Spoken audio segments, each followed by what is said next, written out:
When I was in the sophomore year of high school, I met this girl that we'll just call Elena. Just like Tanya, she was quite beautiful, and I was struck by infatuation once again. I had 2 classes with her. We had science and math together, and in both classes we sat near each other, so we got to know each other pretty quickly. Although we weren't close friends, we had a pretty good relationship. About 2 months passed, and the homecoming dance announcements were coming out.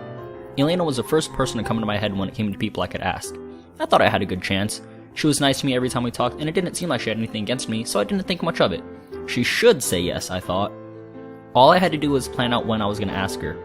We had math together for 4th period, followed by lunch right after, so I thought that would be a good time. The day I decided to do it, we had a test. We could leave once we finished, so I remember blazing through it so she wouldn't leave before me, taking my hopes of asking with her. I finished a bit too quickly because I glanced over when I was done and she was still working on the first page. I spent the next 10 years checking my answers and waiting for her to finish.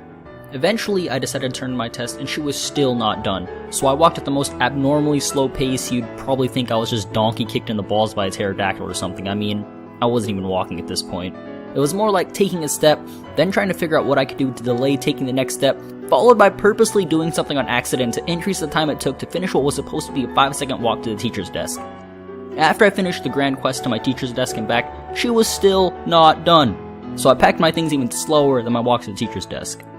Eventually she finished and left, so I prepared myself for the terrifying task of asking her.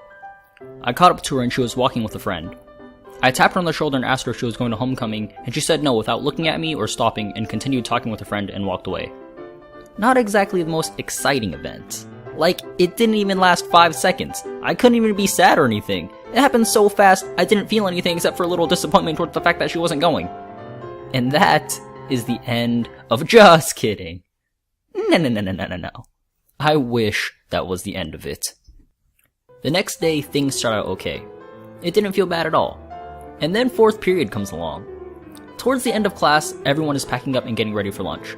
Me, Elena, and 2 other friends start talking about the dance, so I ask Elena, "Hey, why aren't you going to homecoming?" And then she takes out a knife, carves my heart out, and curb stomps it until it falls into cardiac arrest. Her reply to my question, "Hey, why aren't you going to homecoming?" was, "I wouldn't have went with you anyway." Feels fucking bad. Might as well have just stabbed my foot with a tomato or something. That's weird. Yeah. But in all honesty, her response hurt. Yeah, needless to say, our relationship for the rest of the school year was just a bit awkward. What did I learn from this rejection?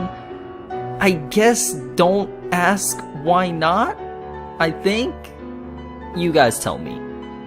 And that is the end of my second rejection. I go by the name of Raged Effects. I love A-Pink because they would never hurt me like that. And I hope you all have an incredible day. Thank you for watching.